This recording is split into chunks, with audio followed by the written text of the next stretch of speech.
मुस्लिम नेता को मोदी शाह ने सौंप दी पार्टी की कमान। विपक्षी नेताओं में मची भगदड़। मुस्लिम भी बोले मोदी है तो मुमकिन है। बीजेपी बनी मुस्लिमों की पार्टी। 2024 से पहले पीएम मोदी का सबसे बड़ा दांव। पाकिस्तान में भी लगने लगे मोदी मोदी के नारे। मुस्लिम बोले आ गया भगवान, मोदी 2024 में लाएंगे तूफान। कौन है तारिक मंसूर, जिनका नाम सुनकर कोमा में चला गया विपक्ष। मोदी से नफरत करने वाले अगर इस रिपोर्ट को देख रहे हैं तो अभी छोड़कर चले जाएं, क्योंकि आगे जो हम आपको बताने जा रहे हैं उसे वो बर्दाश्त नहीं कर पाएंगे। 2024 लोकसभा चुनाव जीतने के लिए पूरा विपक्ष एक हो गया है। मोदी को हराने के लिए ही 18 जुलाई को नया गठबंधन इंडिया बनाया गया, लेकिन सिर्फ 10 दिन के अंदर ही पीएम मोदी ने इतना बड़ा दांव चल दिया है कि पूरा विपक्ष मोदी के मास्टर स्ट्रोक से हिल गया है। 2024 के चुनाव में विपक्ष का पूरा सुपड़ा साफ हो सकता है, क्योंकि मोदी शाह ने बीजेपी की कमान अब एक मुस्लिम नेता को ही सौंप दी है। अभी तक माना जाता था कि बीजेपी हिंदुत्व को बढ़ावा देती है, मोदी को मुस्लिमों का दुश्मन बताया जाता था। इसी हफ्ते ओवैसी ने आरोप लगाया था कि मोदी सरकार मुस्लिमों को बड़े पदों पर नहीं रखती है, लेकिन अब मोदी ने बड़े पदों की तो बात छोड़िए, अपनी पार्टी की कमान ही मुस्लिम के हाथों में सौंप दी है। पीएम मोदी के इस फैसले की वजह से भारत से लेकर पाकिस्तान तक मोदी मोदी के नारे लगने लगे।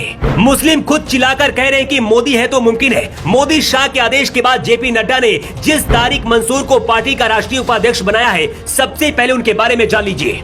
इसके बाद आपको ये भी बताएंगे कि अगले 1 महीने के अंदर यूपी से लेकर पूरे देश में मोदी शाह का प्लान क्या है। 27 जून को पीएम मोदी ने मध्य प्रदेश से पसमानदा मुस्लिमों की बदहाली का जिक्र किया था। मोदी ने तब कहा था कि वोट बैंक की राजनीति ने पसमानदा मुस्लिमों की जिंदगी को बर्बाद कर दिया है। उसी दिन पता चल गया था कि पीएम मोदी अब मुस्लिमों को लेकर कोई बहुत बड़ा दांव चलने वाले हैं। और अब तारिक मंसूर, जो कि खुद पसमानदा मुस्लिम है, उन्हें पार्टी में देश का राष्ट्रीय उपाध्यक्ष बीजेपी ने घोषित कर दिया है। भारतीय जनता पार्टी ने नए केंद्रीय पदाधिकारियों की लिस्ट जब जारी की, इस लिस्ट में चौंकाने वाला नाम डॉक्टर तारिक मंसूर का ही था। किसी को इस बात की उम्मीद नहीं थी कि एक मुस्लिम को मोदी शाह इतनी बड़ी जिम्मेदारी दे देंगे। डॉक्टर तारिक मंसूर अलीगढ़ मुस्लिम यूनिवर्सिटी के पूर्व वाइस चांसलर रह चुके हैं, जिन्हें अब बीजेपी ने अपना नया राष्ट्रीय उपाध्यक्ष बनाया है। उन्हें इसी साल पार्टी ने उत्तर प्रदेश विधान परिषद के सदस्य के तौर पर चुना था। तारिक मंसूर को मिलाकर अब यूपी में सबसे ज्यादा एमएलसी बीजेपी के हैं। यूपी में बीजेपी के कुल 4 एमएलसी हैं, लेकिन तारिक मंसूर को बीजेपी ने इतनी बड़ी जिम्मेदारी क्यों दी है और मोदी शाह का प्लान क्या है, इसे समझिए। इस वक्त देश में जितने भी मुस्लिम हैं, उनका करीब 80% पसमानदा मुस्लिम है। दशकों से इन्हें हर क्षेत्र में नजरअंदाज किया गया। बीजेपी अब इसी का फायदा उठाना चाहती है। पूरे देश में विपक्षी पार्टियां मुस्लिमों का वोट तो लेना चाहती हैं, लेकिन उन्हें सिर्फ वोट बैंक की तरह इस्तेमाल करती हैं। तारिक मंसूर की बीजेपी में दूसरे नंबर पर जगह होगी। ऐसे में देश के मुस्लिमों के बीच ये मैसेज जाएगा कि बीजेपी के अंदर मुस्लिमों के लिए भी जगह है।